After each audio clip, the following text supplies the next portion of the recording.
Hvad så YouTube? I dag vil jeg vise jer mit optageprogram, som er Open Podcast System, som I kan se her.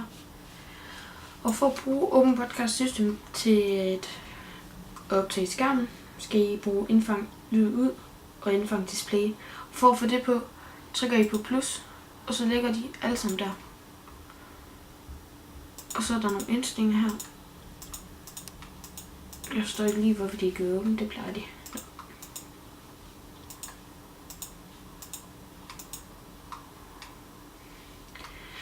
Men det skal I bruge for at optage skærmen. Og så ellers skal I gå ind i indstillinger, og så i generelt skal I vælge jeres sprog og tema. Det er bare default. For dark, det ser ikke så pænt ud, det ser sådan her ud. Og så i stream, så skal I stream type, så er der stream tjenester, og så bruger definiteret streaming server. Jeg har valgt så streaming tjenester. Og i service er det YouTube, YouTube Gaming. Der er ellers alle mulige andre, man også skal bruge. Men det er ellers den, jeg vælger.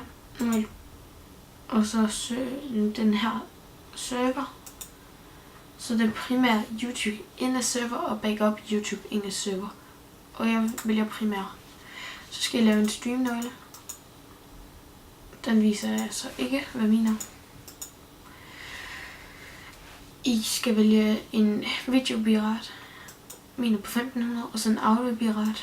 Den er på 128. Og så her i recording part, så det står der user, og så under brugeren, hvor det er mit lægger, og så movies. Det kan I også tjekke på browser. Og så her recording kvalitet, så er det samme som stream, har jeg valgt. Og jeg har valgt MP4 her. Det er i hvert fald det bedste, synes jeg. Og så i simple weight er det 44,1 KZ eller 48. Og 44, jeg synes det er bedst. Så kanaler, det er stereo.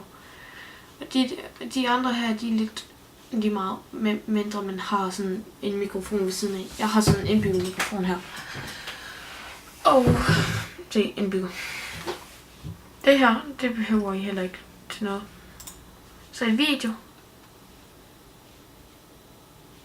det kan jeg så ikke ændre på lige nu, men som I kan se, har jeg valgt den på 1920 gange 1080 og 1280 gange 720. Så er den sat på Langtids Sharpenet Scaling 32 samples. Og her i fælles FPS værdi er den sat på 30. Og så start og stop recording har jeg på F7 og F8. Start og stop streaming har jeg ikke valgt, fordi jeg streamer ikke helt med det her program. Jeg bruger bare tweet. Så er der alt muligt andet noget, som man egentlig ikke helt behøver lige nu. Det er bare, hvis I skal optage det her. Her i video har jeg også sendt den på nogle forskellige ting. Den der, jeg synes ikke, I skal sætte den på enable. Kun den her skal sættes på enable. Og den er på retry forsinkelse sekunder, og så 10. Og så maksimum forsøg er 20. Og hvis I har de indstillinger på, så kan I begynde at optage jeres videoer. Det var egentlig bare det, jeg ville vise jer for den her gang.